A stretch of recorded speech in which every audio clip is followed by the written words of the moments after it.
Hello viewers, সবাই কেমন আছেন? আশা করি সবাই ভালো আছেন। তো আজকে আমি সরপুঁটি দিয়ে কাঁচা তেঁতুল দিয়ে রান্না করব। প্রথমে সরিষার তেল পরিমাণ মতো দিয়ে দিলাম, কাঁচামরিচ ফাড়া দিয়ে দিলাম। এখানে সরপুঁটির মাথা নিয়ে নিলাম, 4 পিস ভালোভাবে ধুয়ে দিয়ে দিলাম।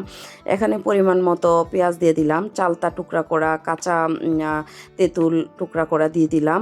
রসুন বাটা আর পেঁয়াজ বাটা সামান্য আছে দিয়ে দিলাম, স্বাদ মতো লবণ দিয়ে দিলাম, ধনিয়ার গুঁড়া দিয়ে দিলাম 1 চা চামচ, হলুদের গুঁড়া দিয়ে দিলাম 1 চা চামচ, মরিচের গুঁড়া স্বাদ মতো দিয়ে দিবেন 1.5 চা চামচ। এখন সামান্য একটু টেস্টিং সল্ট দিয়ে দিলাম, আর টেস্টিং সল্টটা যার যার ইচ্ছা মতো দিয়ে নেবেন। ভালোভাবে কষলিয়ে মেখে নিচ্ছি। এখন অল্প একটু পরিমাণ মতো পানি দিয়ে দিলাম, ঢেকে এখন রান্না করব 5-7 মিনিটের মতো। তো এই ফাঁকে আমি এখানে চিচিঙ্গা ভাজি করব। চিচিঙ্গা ভাজির জন্য পেঁয়াজ কুচি তেলের মধ্যে দিয়ে দিলাম, একটু নেড়ে চেড়ে আবারও আমি ভালোভাবে কষিয়ে ঝোল দিয়ে দিলাম পরিমাণ মতো।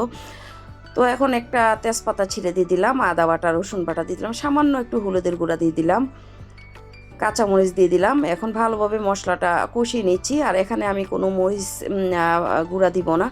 এখন আমি চিচিঙ্গা কুচি দিয়ে দিলাম, ভালোভাবে ঢেকে দিলাম। তো এই ফাঁকে আমার তরকারিটা হয়ে যাচ্ছে, দেখতেই পাচ্ছেন খুবই মজার একটা টক। আপনারা এইভাবে রান্না করে খাবেন। তো আমার টকটা হয়ে গেছে, আমার এই ভাজিটা হয়ে গেছে। সবাই ভালো থাকবেন, আল্লাহ হাফেজ।